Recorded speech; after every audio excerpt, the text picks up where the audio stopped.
নমস্কার। সকল ভক্ত বন্ধুদের সাদর আহ্বান জানাই দিব্যত্রয়ীর পদপ্রান্তে। দিব্যত্রয়ীর পদপ্রান্তে আমরা নমি কলুষ হরণে এই শিরোনামে ঠাকুরের কথা শুনি। ঠাকুরের কথা শুনি আমাদের গুরুদেব শ্রী শ্রী তারক ব্রহ্ম তারাদাস এবং দেবী মা শ্রীমতী ধীরা বসুর কাছে। তারা কিভাবে তাদের শ্রীরামকৃষ্ণময় জীবন জগতের জন্য উৎসর্গ করেছেন, সে কথা আমরা যতই চিন্তা করবার, ধ্যান করবার চেষ্টা করি না কেন, আমাদের সীমাবদ্ধতা নিয়ে তা আমাদের পক্ষে বোঝা সম্ভব নয়। তবু আমরা চেষ্টা করব। আর সকল ভক্ত বন্ধুদের শুভ সন্ধ্যা জানাই। সমবেত হয়েছি আমরা, একসঙ্গে অনেকেই এসে গেছি। জয় রামকৃষ্ণ। আসলে একটু দেরি হয়ে গেল। দেরি মানে মনকে স্থির করে শ্রী গুরুর কাছে এটুকুই প্রার্থনা রাখা যে যে প্রসঙ্গ আমরা এখন বলতে চেষ্টা করব, সেটা যদি তিনি কৃপা করে না বলান তাহলে সম্ভব হয় না। রূপা, সুশান্ত লাহিড়ী, অনেক অনেক সাগরিকা, পারমিতা, সকল ভক্ত বন্ধুদের, সঙ্গীতা, তৃপ্তি, সবাইকে শুভ সন্ধ্যা জানাই। শ্রেয়া, শুভ সন্ধ্যা। একটু আগেই শ্রেয়ার একটা ছোট্ট পোস্ট দেখছিলাম, সেখানে ঠাকুরের কথামৃত থেকে ও একটুখানি উদ্ধৃত করেছে। সেখানে বলা হচ্ছে যে ভাবিলে ভাবের উদয় হয়। ঠাকুর বলতেন ভাবিলে ভাবের উদয় হয়, ও সে যেমন ভাব তেমনি লাভ, মূল সে প্রত্যয়। এই প্রত্যয় কথাটার অর্থ কি সেটা আমরা একটুখানি বোঝার চেষ্টা করি। তার আগে ঠাকুর মায়ের শ্রীচরণে সাষ্টাঙ্গ প্রণাম নিবেদন করে, শ্রী গুরুকে দেবী মায়ের চরণে প্রণাম নিবেদন করে, শ্রী গুরুকে স্মরণ করে সাষ্টাঙ্গ প্রণাম নিবেদন করে শুরু করছি আজকের প্রসঙ্গ। এই প্রত্যয় কথাটা এই জন্যই বিশেষ করে বুকের মধ্যে লাগলো কেন, শ্রেয়ার পোস্টটা দেখতে দেখতে, এই যে মূল সে প্রত্যয় বিশ্বাস, এর কিন্তু স্তর আছে। আমরা অনেক সময় অনেক কথা শুনি, কিন্তু শুনে তার গভীরতা উপলব্ধি করবার, বোঝবার মতো আমাদের ক্ষমতা থাকে না। সেই কথায় কালকে গুরুদেবের বাড়িতে গেছিলাম, বহুদিন পর গুরুদেবের কাছে সারাটা সময় কাটলো। হ্যাঁ, এটা ঠিক যে আমাদের গুরুদেব এখন স্থূল দেহে নেই, কিন্তু গুরুদেবের বাড়িতে অনুষ্ঠানের দিন তো বোঝা যায় কিছুটা, সেটা একরকমভাবে। কেননা এই অনুভূতিটা সবচেয়ে বেশি হয় মহাপ্রভু জগন্নাথের রথযাত্রার দিন। সেদিন তিনি সবার, কিন্তু শুধু আমার করে পেতে গেলে তাকে একাকী নীরবে পেতে হয়। সেই রকম গতকাল গুরুদেবের কাছে গেছি, সেই বাড়িতে কেউ নেই, শুধু বাড়ির কটি মানুষজন। আমাদের গুরুদেব গৃহস্থ যোগী ছিলেন ঠাকুরের নির্দেশে, এবং গুরুদেবের ইষ্ট দেবী তারা মায়ের নির্দেশে গুরুদেব গৃহস্থ রূপেই ছিলেন। এই গৃহী রূপে থাকা যে কত কঠিন, কেননা সেখানে নানা রকম ডিস্ট্রাকশন, নানা রকম দায়িত্ব ইত্যাদি থাকে। সেখানে লাকিদি মানে জয়শ্রী সেন, তাকে আমরা লাকিদি বলেই ডাকি। কালকে সর্বানিধি, মধুরিমাদি আর আমি গিয়েছিলাম। লাকিদির সঙ্গে পরিচয় সেই ছোটবেলা থেকে, 80 সাল থেকে, যবে থেকে আমার বাবা যায়, আমার যাওয়া 82 সাল থেকে, সেই থেকে পরিচয়। তা তখন আমার দীক্ষা লাভ হয়নি, 86 সালে দীক্ষা লাভ। তারপরেও বিয়ের আগে যতবার বাবা মার সঙ্গে গেছি, বা বাবা আমাকে পথ চলা শেখাবার জন্য বলতো তুমি একা যাবে। আমি হাওড়া স্টেশন দিয়ে একা একা ট্রেন ধরে যাতায়াত করতাম, কিন্তু বাবা আড়াল থেকে লক্ষ্য রাখতো আমি ঠিকমতো যেতে পারছি কিনা। তারপর বাবা অফিস ফেরতা, গুরুদেবের বাড়ি গিয়ে হরিনাম হতো প্রত্যেক শনিবার, তারপর বাবার সঙ্গে বাড়ি ফিরতাম। এরকমও হয়েছে কয়েকবার বেশ। তা সেই সময়ে, তখন তো আমি অনেক ছোট, স্কুলে পড়ি, মাধ্যমিক দিয়েছি 86 সালে, 11-12 বা ওই সব সময়গুলোতে, বা তারও আগে, দীক্ষার আগে, তখন লাকিদি আমার থেকে বেশ খানিকটাই বড়। এখন সে 60 পেরিয়ে গেছে, কিন্তু তখনও লাকিদিকে দেখতাম আমাদের সন্ধেবেলা ঠাকুরের নাম হবার পর বলতো, ঠাকুর তুমি পিতা, তুমি মাতা, তুমি পরম বন্ধু, পরম আত্মীয়। এই কথাটা লাকিদি বলতো, আমরা সবাই প্রণাম করতাম। ওই কথাটার মধ্যে এমন কিছু থাকতো যে বাড়ি এসেও কানের মধ্যে বাজতে থাকতো। তখন কিন্তু আমি ওই ত্বমেব মাতা পিতা চ ত্বমেব এই শ্লোকটা আমি জানতাম না, কিন্তু অদ্ভুতভাবে ভাবতাম যে ঠাকুরই বুঝি সব। কারণ এই ভাবটা গুরুদেব আমাদের ভিতর ঢুকিয়ে দিয়েছিলেন। আমরা যে বাবা মাকে পাই, সেই পিতামাতাকে আমরা শ্রেষ্ঠ জ্ঞান করলেও সেখানেও কিছুটা ফাঁক থেকে যায়।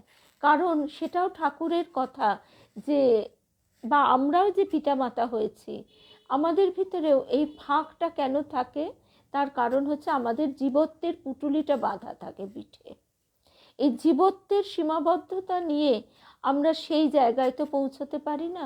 তাই সেই ছোট কচি মনে যে আঘাতগুলো থাকতো, সেই আঘাতগুলো তখন স্বতঃস্ফূর্তভাবে ঠাকুরকে আঁকড়ে ধরতো, গুরুদেবকে আঁকড়ে ধরতো। সেইটা সম্পূর্ণই গুরুকৃপা। তিনি কিভাবে যে মনের মধ্যে ঠাকুরকে হৃদয়ের মানে অন্তরের অন্তঃস্থলে বসিয়ে দিয়েছেন, সেটা আমার জানা নেই। তো যাই হোক, গতকাল যখন লাকিদির সঙ্গে সব নানা কথা হচ্ছিল এবং এই বিশ্বাসের কথাও হচ্ছিল, তখন দেবীমার দর্শন কথা, দেবীমা যে বলছেন যে তোমাদের নিয়ে গুরুদেব যখন হরিনাম করেন, ঠাকুর এখানে দাঁড়িয়ে তোমাদের আশীর্বাদ করছেন, এই কথা আমরা শুনেছি। বা দেবীমার যে বিভিন্ন দর্শন, রাত্রিবেলা স্বপ্নে ঠাকুরের দর্শন, কিভাবে তিনি সেই পথ অতিক্রম করে যাচ্ছেন, সেই পথের বর্ণনা, এবং সেখানে গিয়ে ঠাকুরের অপূর্ব সেই দেহ, সে এমন দিব্য জ্যোতিতে ভরা, সে আলোময় বিশাল দেহ, লাল টুকটুকে ঠোঁট, ঠাকুর একেবারে ভাবস্থ হয়ে বসে আছেন। এসব কথাগুলো হাঁ করে আমিও শুনেছি, কিন্তু শুনতে শুনতে বলতে আজকে লজ্জা বা দ্বিধা নেই, মনে হয়েছে যে একটু কি কল্পনা মেশানো নেই। অবিশ্বাস করিনি, কিন্তু ওই যে একটা জায়গা, অবিশ্বাস নয় বিশ্বাস, কিন্তু সেই বিশ্বাসের গভীরতা কম। তেমনি ঠাকুরের কথাও আমরা যত গভীরভাবে শোনবার বোঝবার চেষ্টা করব, তত বুঝতে পারব। ঠাকুরের কথামৃতে যে কথা আছে, সে কথাগুলিরই অর্থ আমরা আমাদের জীবনের বিভিন্ন পর্যায়ে, আমাদের যতটা ধারণ শক্তি বৃদ্ধি পায়, মনের মালিন্য যতটা দূর হয়, ততটা আমরা কিন্তু একটু একটু করে গভীরভাবে বুঝতে পারি। তার মধ্যে একটা কথা আজকে প্রথমেই বলবো, সেটা হচ্ছে কালকে লাকিদের সঙ্গে যে কথাটা হচ্ছিল, তার অনুমতি নিয়েই বলছি যে ঠাকুরের কথা বোঝা কীরকম কঠিন। লাকিদির বাড়িতে তার ভাই আছে, বাবা মা আছে। তা লাকিদির মা লেখাপড়া নিয়ে খিচখিচ করতো, যা করে থাকে আর কি, সবাই লেখাপড়ার ব্যাপারে স্ট্রিক্ট, পড়াশোনা করতে হবে ইত্যাদি ইত্যাদি, এটাই স্বাভাবিক। আর গুরুদেব লাকিদিকে বলতেন এই বিভিন্ন যে পূজা অনুষ্ঠান ইত্যাদি, লাকিদিকে বাড়িতে ডাকতেন গুরুদেব সেই পুজোর কাজের জন্য। সেই সব কাজের ব্যাপারে ভোগ রান্না করা, জোগাড় করা ইত্যাদি ইত্যাদি কাজে লাকিদির খুব উৎসাহ থাকতো। এদিকে আবার ওই মা বকবে, সেটাও একটা ব্যাপার ছিল, পরীক্ষারও একটা চিন্তা ছিল। সব নিয়ে তার সেই অল্প বয়সের একটা দিশাহারা ভাব আসতো বই কি। তা দেবীমা তখন বলেছিলেন, শোন লাকি, ঠাকুর বলেছেন তোকে চুপি চুপি পাশ করিয়ে দেবেন। লাকিদি তো শুনে খুব খুশি। লাকিদি বলছে যে আমি তো বেঁচে গেলাম, যে তখন আরও মন দিয়ে গুরুদেব যেসব কাজগুলো করাচ্ছেন ঠাকুরের, সেই কাজগুলো করছি, জানি তো ও ঠাকুর পাশ করিয়ে দেবেন। এইবারে এটাই মজার কথা, মানে জীবনের পথে হাঁটতে হাঁটতে আমরা এই কথার মর্মটা উপলব্ধি করতে পারি। কিন্তু তারপর হায়ার সেকেন্ডারি পরীক্ষার রেজাল্ট বেরোলো, লাকিদি বলছে আমি ফেল করলাম। সেই যেই ফেল করলাম, আমার ঠিক আছে একটু দুঃখ হয়েছিল, কি অতটা যে মনে খুব রেখাপাত করেছিল তাও নয়, কারণ তার থেকে অনেক অনেক বেশি আনন্দ ছিল ওই ঠাকুরের কাজের মধ্যে। তা আমি ভাবলাম ঠাকুর হয়তো বুঝেছেন, ফেল করিয়েছেন। কিন্তু সেখানে যাকে বলে ঢিঢি পড়ে গেল। সবাই বলতে লাগলো এই সব মিথ্যে, ঠাকুর বলেছেন পাশ করিয়ে দেব তোকে, চুপি চুপি পাশ করিয়ে দেব, এই কথাটা ঠাকুর বলেছেন, এ সমস্ত সব মিথ্যে, সব মিথ্যে। দেবীমার কথা মিথ্যে, গুরুদেবের উপর দেবীমার উপর কতজন তখন ভক্তেরা আসে। সর্বানিধিও সামনে ছিল, সর্বানিধিও তখন মানে যাতায়াত শুরু করেছে, হই হই করে সবাই গাল দিতে লাগলো যে এ সমস্ত সব ভুল কথা। কিন্তু আজকে লাকিদি বলছেন যে সেই কথার অর্থ আজকে আমি উপলব্ধি করতে পারছি। লাকিদি বলে যে আমি তো কোথাও যাই না, এই বাড়িতে গুরুদেব দেবীমার সেবায় আজকে 60 পেরিয়ে গেছে, এতটি বছর আমার কাটছে, এতটি বছর গুরুদেবের কাছেই রয়ে গেছে। তার বিবাহ ইত্যাদি কোনো কিছুর প্রতি সে আকর্ষণ বোধ করেনি, সেও চায়নি, গুরুদেবও তাকে সেইভাবে গঠন করেছেন, দেবীমাও তাকে সেইভাবে গঠন করেছেন, তার মনের সেই গঠন হয়েছে চুপি চুপি।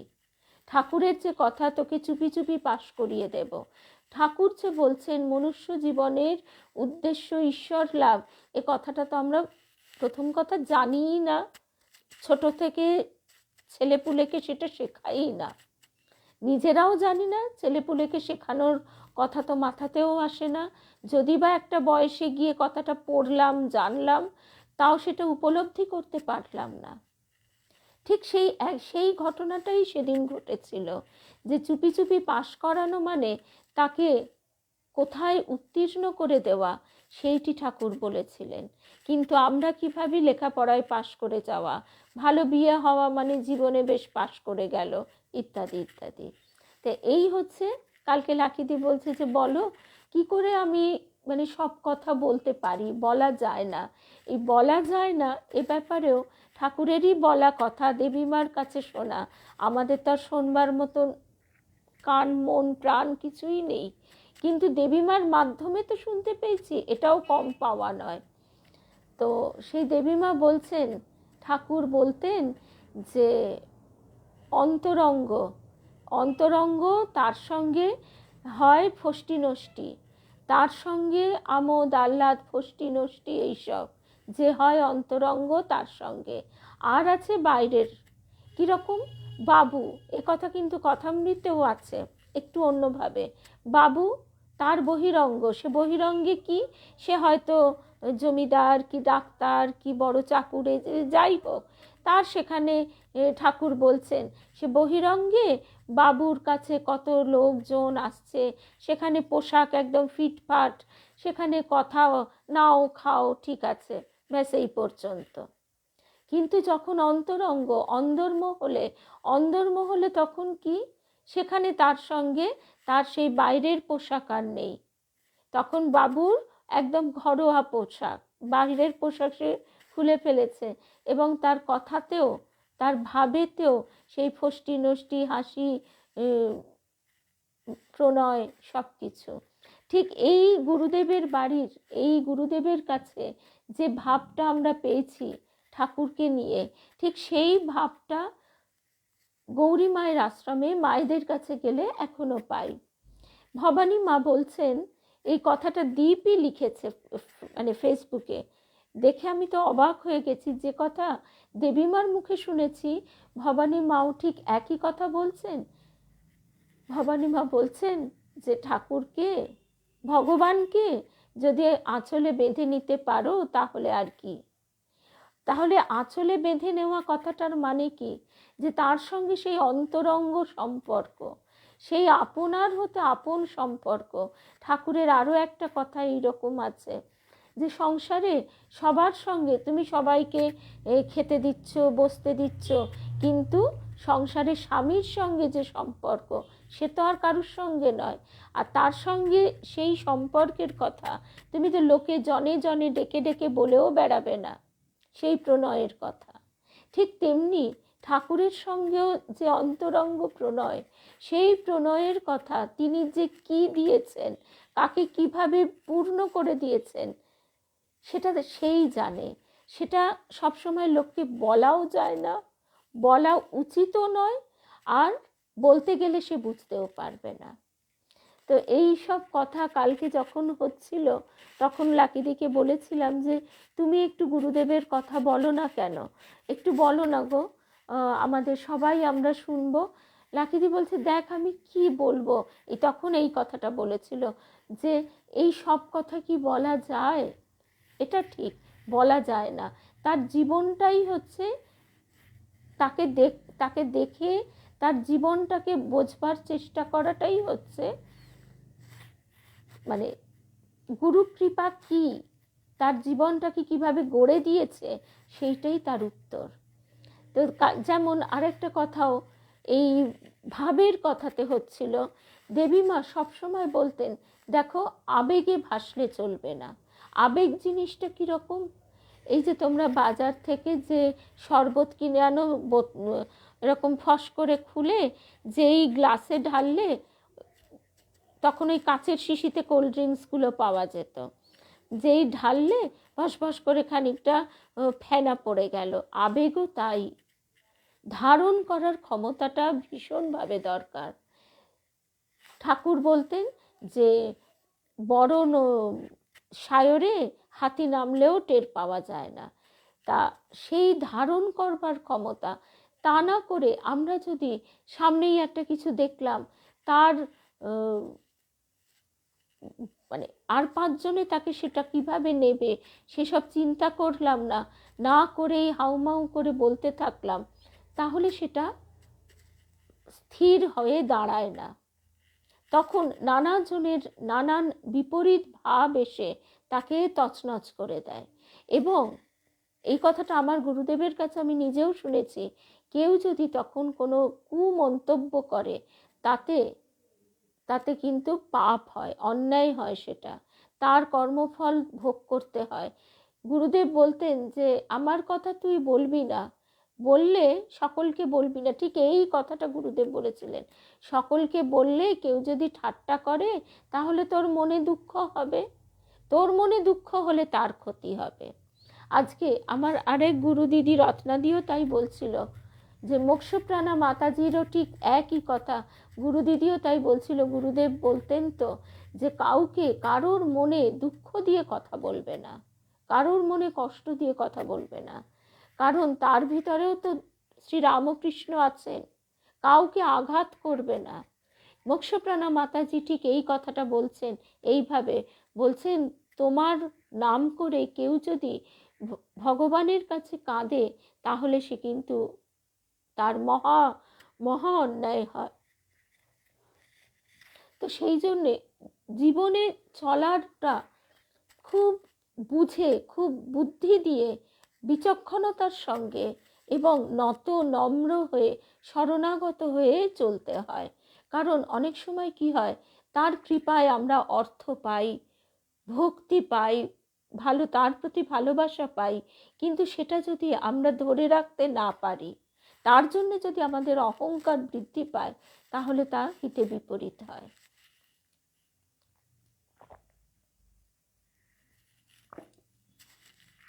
তারপরে এই ভাবের কথাতে আমাকে লাকিদি আজকে যেমন একটা কথা বলছে যে আমরা শুধু এই, যেহেতু আজকে আমাদের নিজেদের ক্ষেত্র আমরা কতটা সীমাবদ্ধ এর থেকেই বোঝা যায় যে আজকে আমাদের কোনো কিছুর অসুবিধে হচ্ছে না, বসে বসে আমি খুব ভাবের কথা চিন্তা করছি।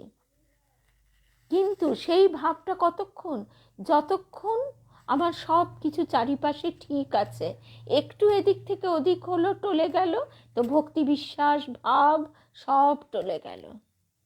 স্বামী শুভদানন্দজি মহারাজ এই কথাটি বলতেন যে ঠাকুরের কাছে সব হরিনামে নৃত্য গীতে সব ভাবে মাতোয়ারা।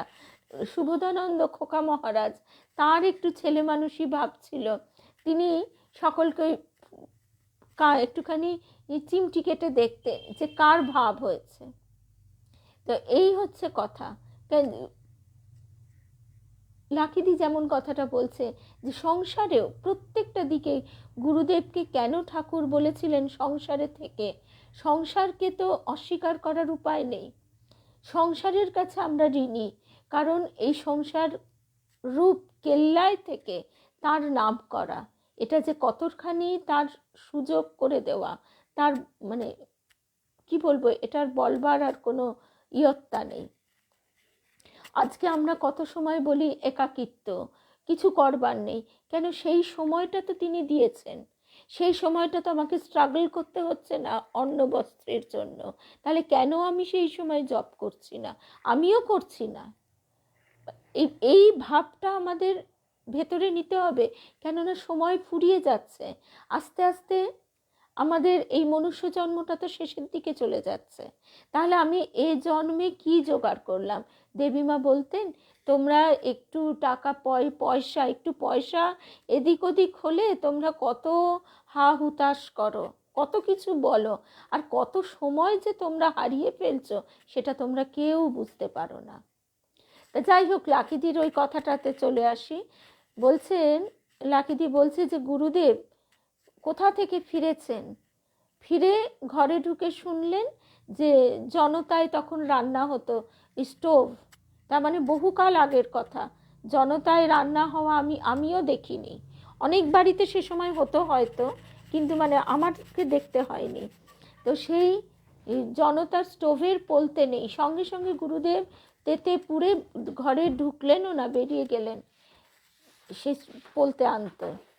আমার নিজেরও মনে আছে, গাছ কিনেছি, তখন আমার বিয়ে হয়নি, মা আর আমি গেছি, গাছ কিনেছি, রাস্তায় আস্তে আস্তে খুব পছন্দ হয়েছে সে প্রজাপতি পাতা, এখনো মনে আছে, মেরুন জমা রক্তের মতন রংটা হয়, এরকম প্রজাপতির মতন পাতাগুলো।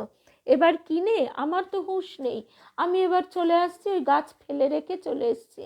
ওমা পেছন ফিরে দেখি গুরুদেব হেঁটে হেঁটে আসছেন, হাতে গাছটা ঝুলিয়ে। বলছে কিরে তোর গাছটা নিবি না? গুরুদেব এসে হাতে ধরিয়ে দিয়ে গেলেন।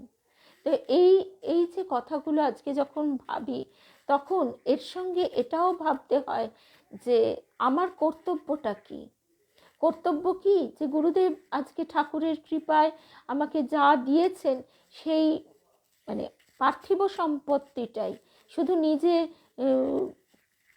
কুক্ষিগত করে বসে থাকবো, নিজে ভোগ করব, তাই কি? তা তো নয়।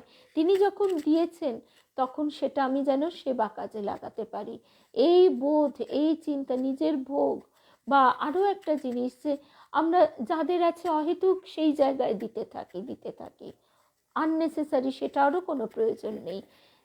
যেখানে যথার্থ প্রয়োজন সেই সেবা কাজে যেন আমরা দিতে পারি, এই বোধটা।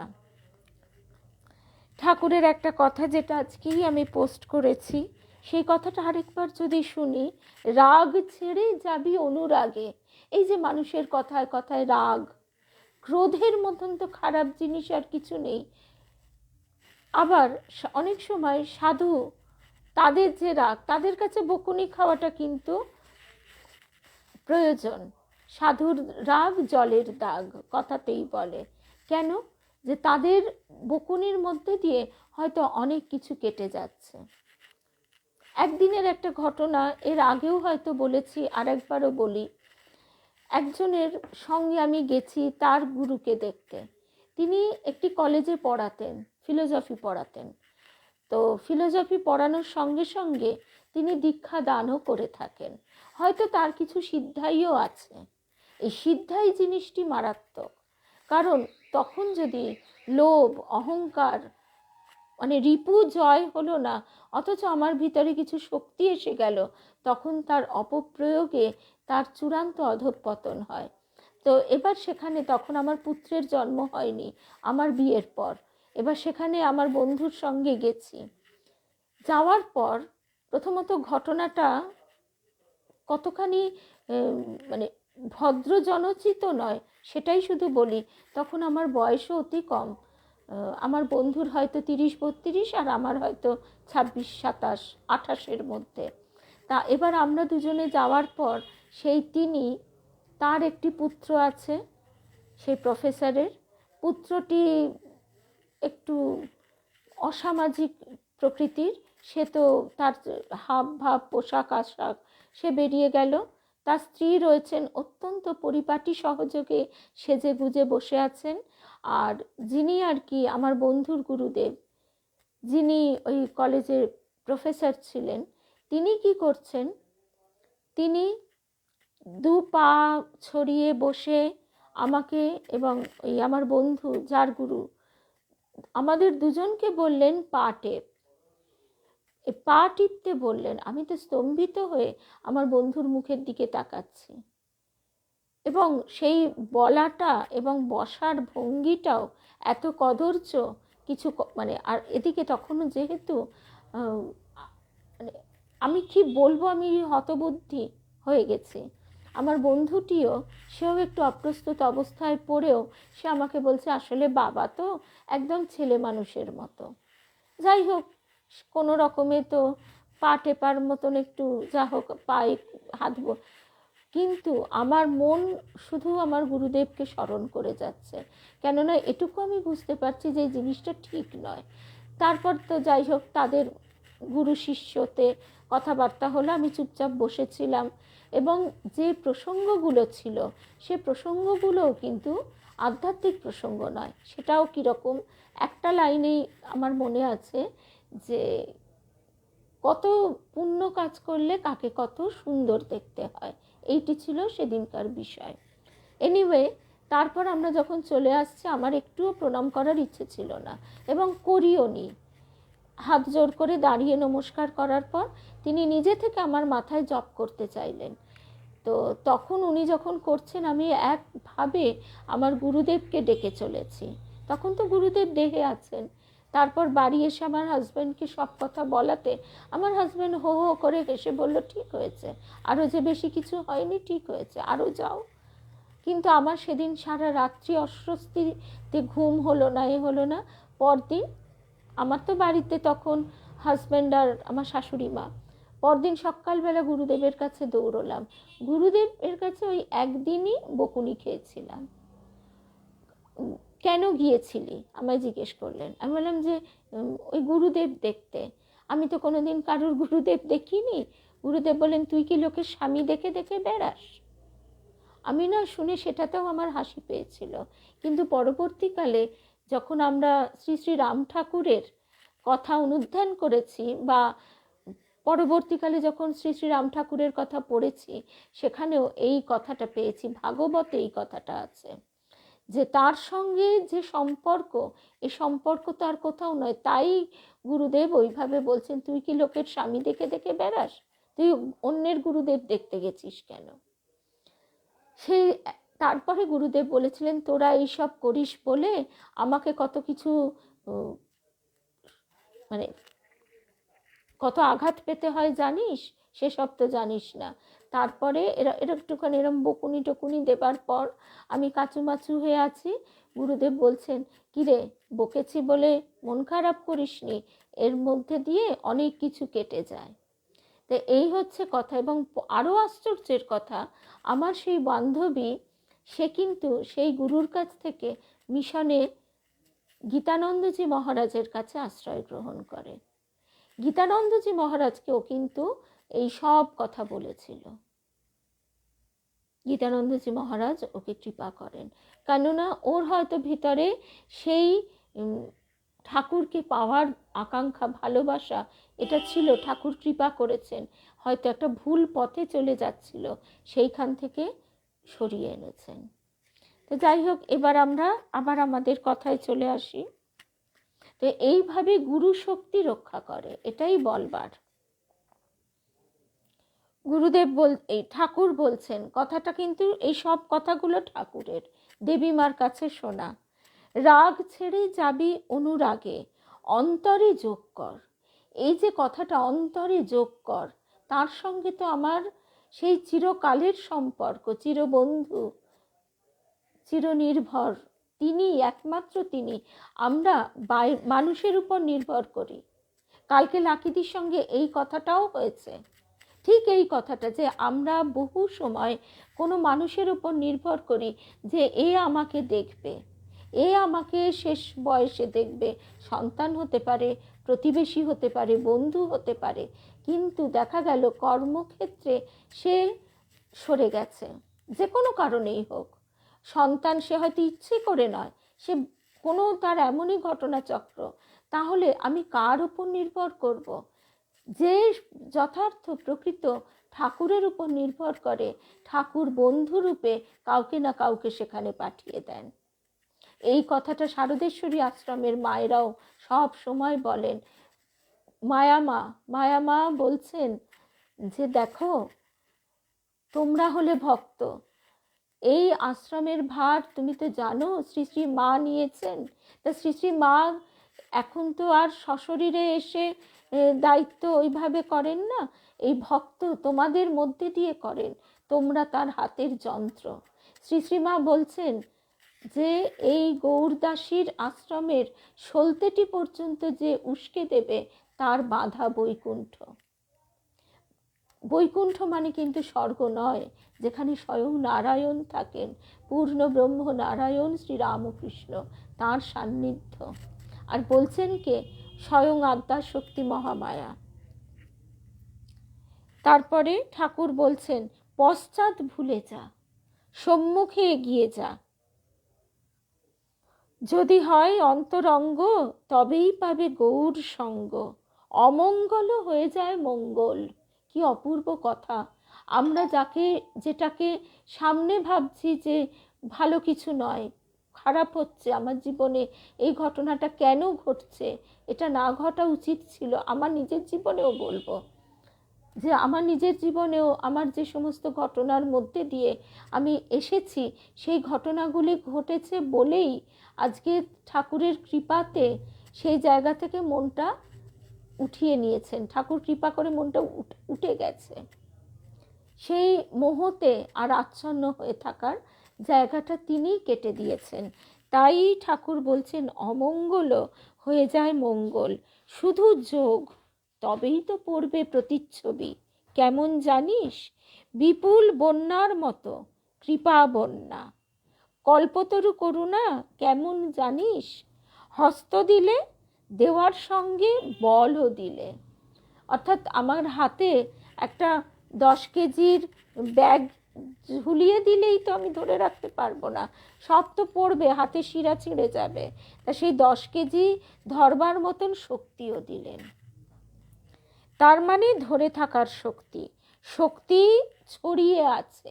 আমরা বলি না, এক একটা জায়গায় গেলে আমরা একটা বিশেষ উদ্দীপনা, ভাইব্রেশন অনুভব করি, সেইটাই, যেটা কালকে মানে তাতে একেবারে অবগাহন স্নান করে এসেছি, গুরুদেবের সান্নিধ্য।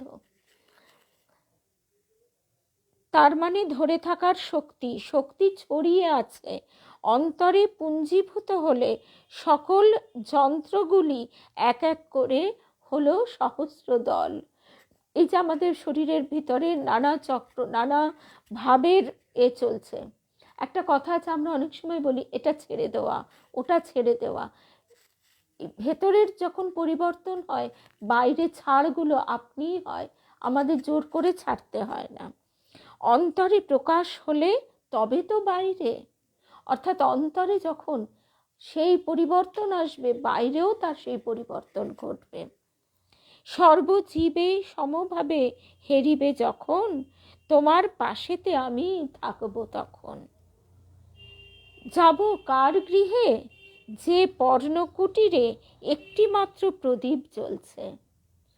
অর্থাৎ আড়ম্বর, বাহ্যিক সাজগোজ, আড়ম্বর, লোকজন এসব কিচ্ছু না। বলরাম বাবুর বাড়িতে ঠাকুর বলছেন ওর সত্য গুণের পূজা।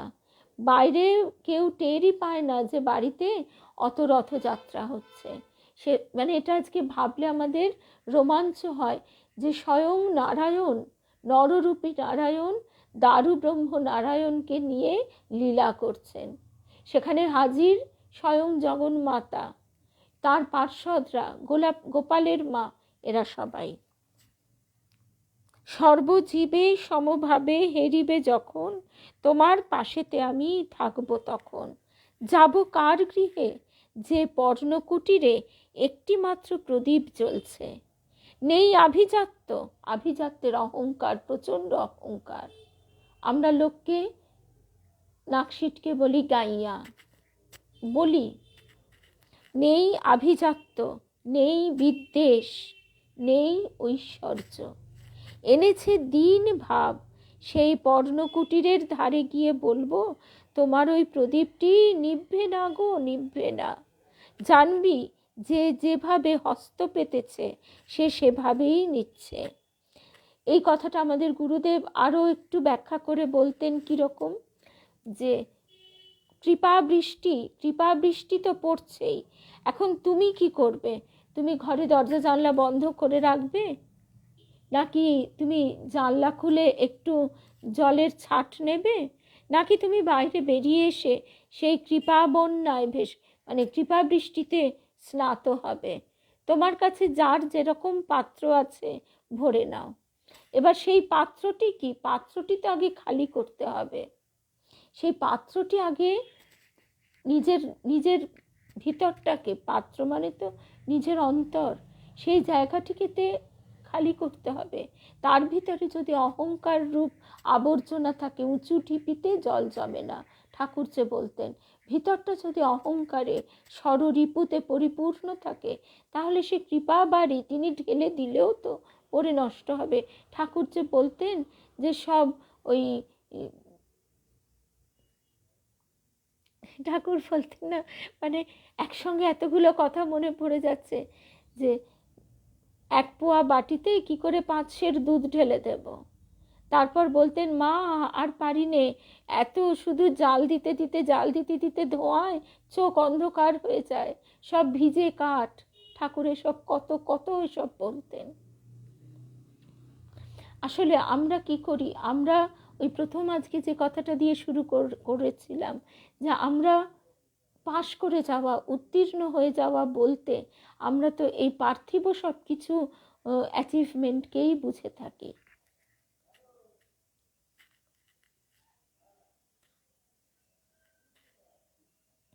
তারপরে এবার আমাদের গুরুদেবের বলা কথাতে একটু আসি।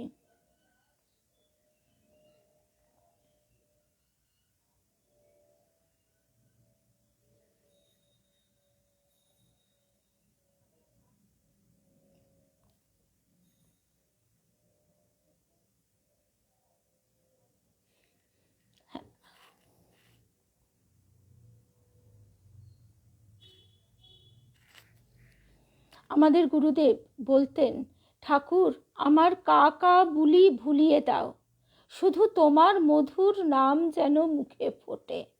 সকল স্মৃতি ভুলিয়ে দাও, শুধু তোমার দিকে এগিয়ে যাবার স্মৃতি। তোমার মধুর স্মৃতিতে আমায় পূর্ণ করো। আমার মনের ঘরে খিল দিয়ে তুমি বসো, সেখানে যেন আর কেউ প্রবেশের পথ না পায়। ঠাকুর আমার কা কা বুলি ভুলিয়ে দাও, শুধু তোমার মধুর নাম যেন মুখে ফোটে। সকল স্মৃতি ভুলিয়ে দাও, শুধু তোমার দিকে এগিয়ে যাবার স্মৃতি। তোমার মধুর স্মৃতিতে আমায় পূর্ণ করো। আমার মনের ঘরে খিল দিয়ে তুমি বসো, সেখানে যেন আর কেউ প্রবেশের পথ না পায়।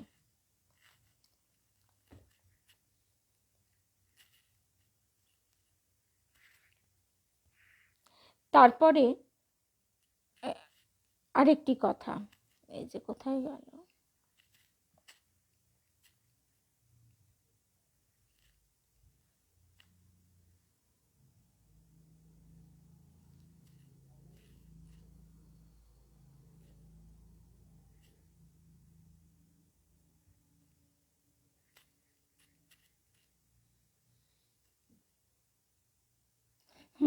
যে রস লাভ করলে, আস্বাদন করলে মানুষ আনন্দের সঙ্গে একাত্ম হয়ে যায়, সেই আনন্দকে দূরে সরিয়ে রেখে আমরা এই পার্থিব ভোগ সুখে কিভাবে নিমজ্জিত হই। সেই জায়গা থেকে আমাদের মনকে উত্তীর্ণ করা, সেই মনকে উত্তীর্ণ করতে গেলে যে বিশ্বাস, যে ভালোবাসা দরকার, সেটা তো আমাদের ভেতরে নেই। সেইটি নীরবতার মধ্যে দিয়ে আমাদের লাভ করা। সেসব কোথায় যে গেল বাবারে।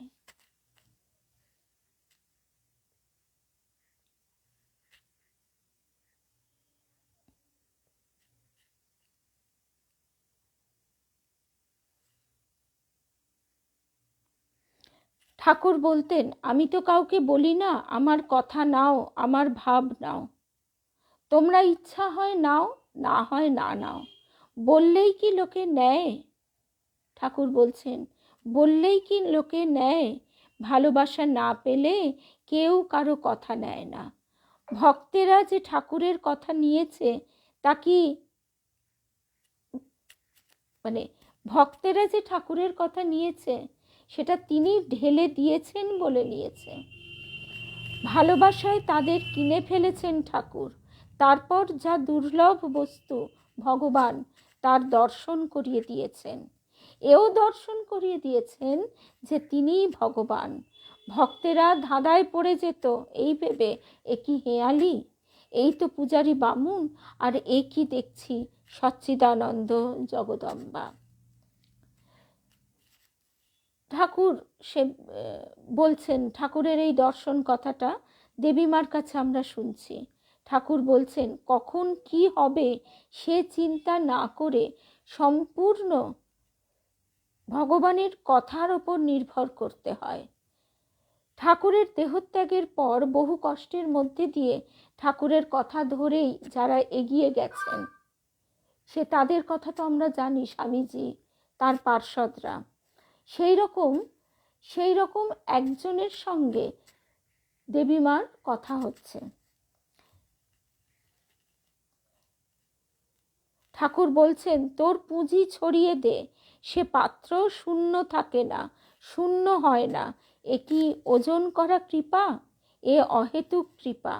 এ যুগে এ বিশ্বাসটি করতে হবে, তিনি এসে গেছেন। একজন আরেকজনকে বলবে, এভাবেই ছড়াবে। এ বিশ্বাস যে যত রাখবে তার তত কাজ হবে। দেবীমা তখন জিজ্ঞাসা করছেন, যে যা প্রার্থনা করে সে কি সত্য হয়? বলছেন ঠাকুর, হ্যাঁ হয়। যে যা প্রার্থনা করে যদি সফল হয় তাহলে খারাপ প্রার্থনা? যার যেটা ভালো সেটা সফল হবে। এই সময়ে কত ধুলো কাদা লাগছে আমাদের গায়ে। যার যত বিশ্বাস, শরণাগতি, নাম জপ, তার তত কাদা ঝরে যাবে, লোহা থেকে মরচে খসে পড়বে, আর তখনই শ্রীরামকৃষ্ণ রূপ চুম্বক আকর্ষণ করবে।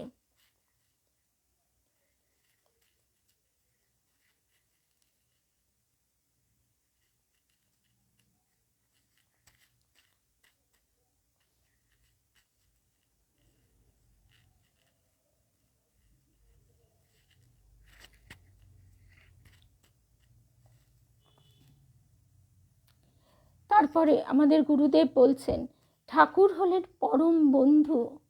ঠাকুর হলেন পরম বন্ধু, আবার পরম গুরু। এই দুটি রূপই তার মধ্যে মিশে গেছে। তিনি বন্ধু রূপে পথ দেখিয়ে নিয়ে চলেছেন, আবার গুরু হয়ে প্রাপ্তি ঘটাচ্ছেন। তুমি যে স্তরে আছো তার চেয়েও উঁচুতে তুলে দিচ্ছেন তোমাকে। ঈশ্বর কর্মে, ধর্মক্ষেত্রে যেখানে দেখবে বন্ধুতে বন্ধুতে সম্ভাষণ, সেখানেও গুরু শক্তি উপস্থিত। মাতা, পিতা, সন্তান সকল সম্পর্কের মধ্যেই গুরু শক্তি বিরাজমান। হতাশাকে বাদ দাও, যতটা উঠবে হতাশা তোমাকে ততটাই নামিয়ে দেবে। ভবিষ্যতের চিন্তা করো না। ভবিষ্যতের চিন্তা এলেই তোমার মধ্যে আসবে স্বার্থপরতা। ঠাকুরের কাছে তোমার জীবনকে অধ্যায় অধ্যায় করে ভাগ করে দাও।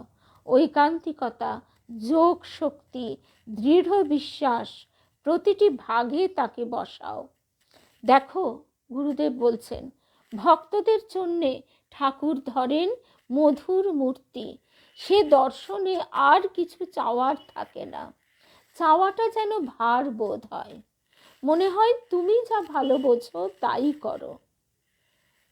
ঠাকুর কাকুতি মিনতি করে শিবনাথ শাস্ত্রীকে উদ্দেশ্য করে, জগতের কাছে কাকুতি মিনতি করে বলছেন, ওগো বাবুরা, ভালো লোকের ওপর ভার দিলে সে কি কারো ক্ষতি করে গা?